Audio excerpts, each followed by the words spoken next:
Hello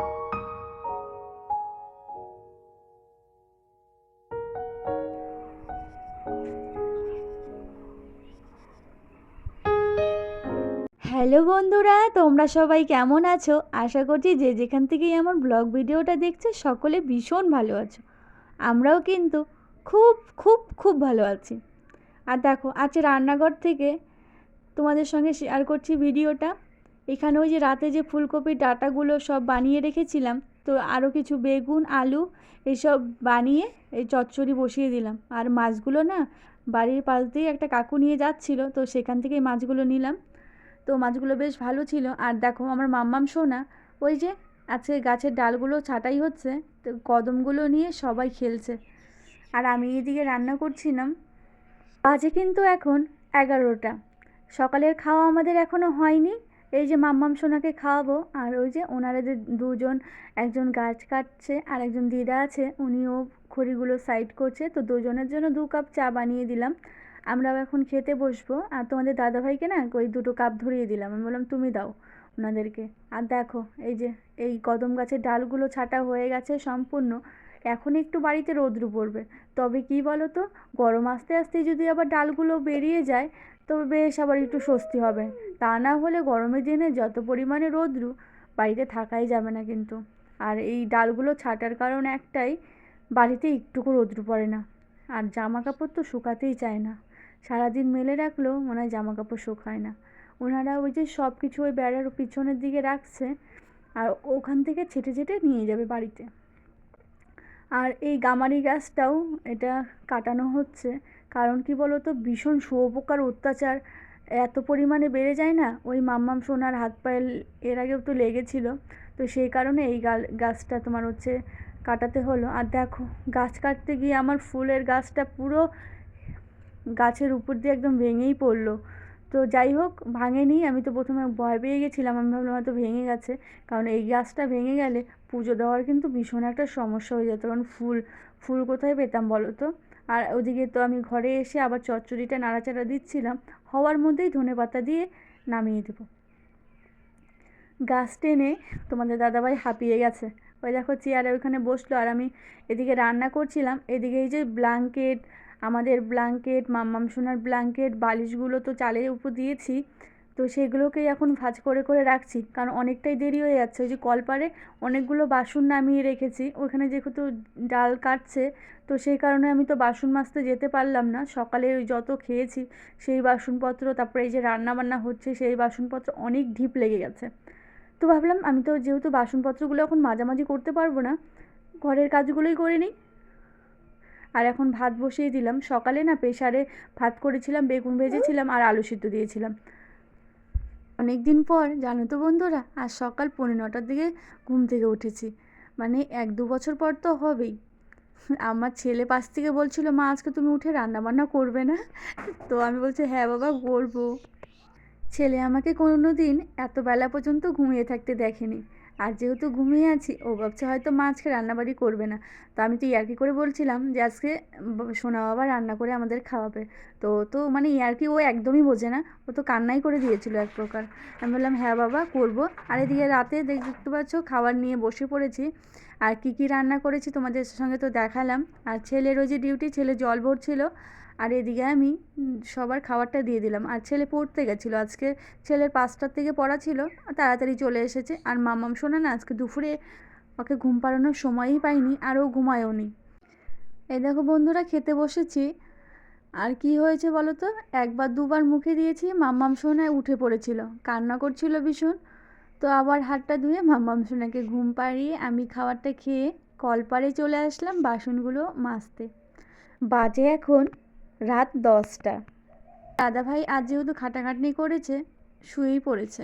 আমি আবার বাসনগুলো মেজে রাখবো, কাল আবার ছেলের স্কুল আছে, সেই কারণেও। কাল ছেলের সাধারণ জ্ঞান পরীক্ষা আছে, তো যতটা পারি আজকে কাজটা আমি এগিয়ে রাখবো। আর সকালে তো ভীষণ তাড়া, আর সকালে কোনো কাজই করে আমি মানে কি বলবো, কোনো কাজই করে আগাতে পারি না, মামাম সোনা ভীষণ কান্নাকাটি করে, সে কারণে। তো রাতেই যতটা পারি কাজগুলো একটু গুছিয়ে রাখি। তো বাসনগুলো মেজে নিচ্ছি। আর ছেলেও ঘুমিয়ে পড়েছে কিন্তু। আর ছেলের আবার ওই 5টার থেকে পড়া ছিল, তো তাড়াতাড়ি এসে খাওয়া দাওয়া করে ঘুম পাড়িয়ে দিলাম। আবার সকালে যেহেতু উঠতে হবে 6:30টার মধ্যে আবার ডেকে দিব, 7:30টার দিকে না উঠলে তো হয় না। তো সেই কারণে আজ গাছের ডালগুলোকে কাটানো হলো এবং একটা গাছও কাটাতে হলো, আরও কিছু কাটাতে হবে। তখন একটা গাছ ছিল না। এই গরমের দিনে কী যে অসুবিধার মধ্যে দিয়ে আমি সারা দিনটা কাটাতাম, মানে কি বলবো। পুরো ফাঁকা মাঠ ছিল, একদম সূর্য ওঠা থেকে সূর্য অস্ত যাওয়া পর্যন্ত একটানা রৌদ্র বাড়িতে পড়তো। তারপরে এই গাছগুলো, প্রতিটা গাছ আমি একটা একটা করে নিজের হাতে লাগিয়েছি এবং কেউ কিন্তু গাছগুলোকে আমাকে এনেও দেয়নি। তো আজ যখন গাছের গাছকে কাটছিল, মানে ভীষণ খারাপ লাগছিল।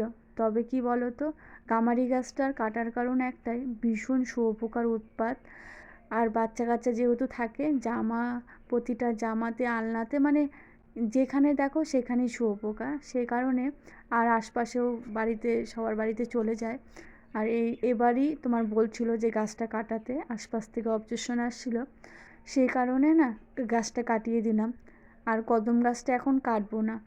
তার কারণ কি বলো তো, এই গরমের দিনে তা না হলে বাড়িতে থাকতে পারবো না, একটানা রৌদ্রের মধ্যে দিয়ে থাকতে হবে। আর মাম্মাম সোনা তো তোমরা দেখতেই পাও, সবসময় ওই উঠোনে খেলা করে, তো সেই কারণে আর কাটাবো না। তবে এই পাশের কিছু গাছ কাটানোর আছে, খুদি জামগুলো না কোনো কাজেরই না।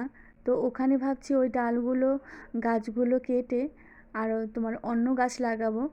তো বন্ধুরা, বাসন মাজা হয়ে গেছে, দেখতেই তো পেলে। বাসনগুলো উপর করে রেখে বোতলে জল ভরার থেকে গরম জলের ফ্লাস্কটা তো সব কিছু এনে রাখলাম। আর এই যে এক চালার এখানে সমস্ত কিছু যেগুলো মেলে দিয়েছিলাম মাম্মাম সোনার, এগুলো না ঘরে নিয়ে রাখবো।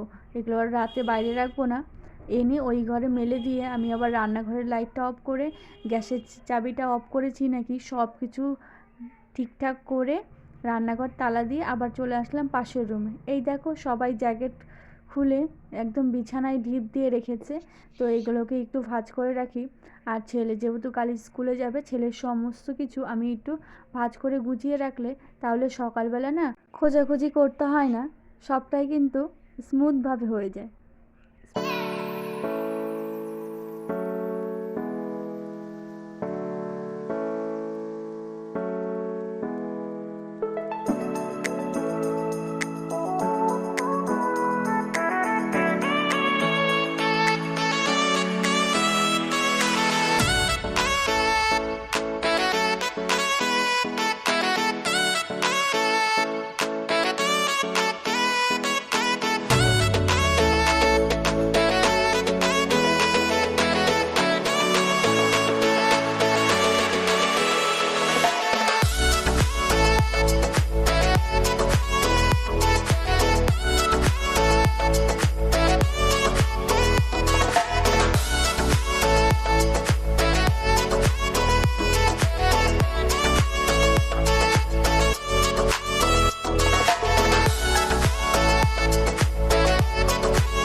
তো বন্ধুরা, আমি সব কিছু এভাবেই সামলাই।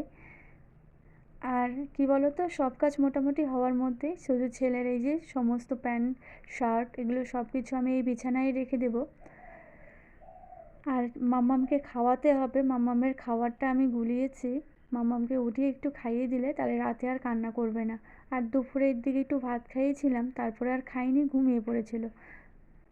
আজকের ব্লগ ভিডিওটা আমি এখানেই শেষ করব। তো সবাই ভালো থেকো, সুস্থ থেকো এবং সবাইকে ভালো রেখো। গুড নাইট, নতুন ভিডিওর সঙ্গে দেখা হচ্ছে।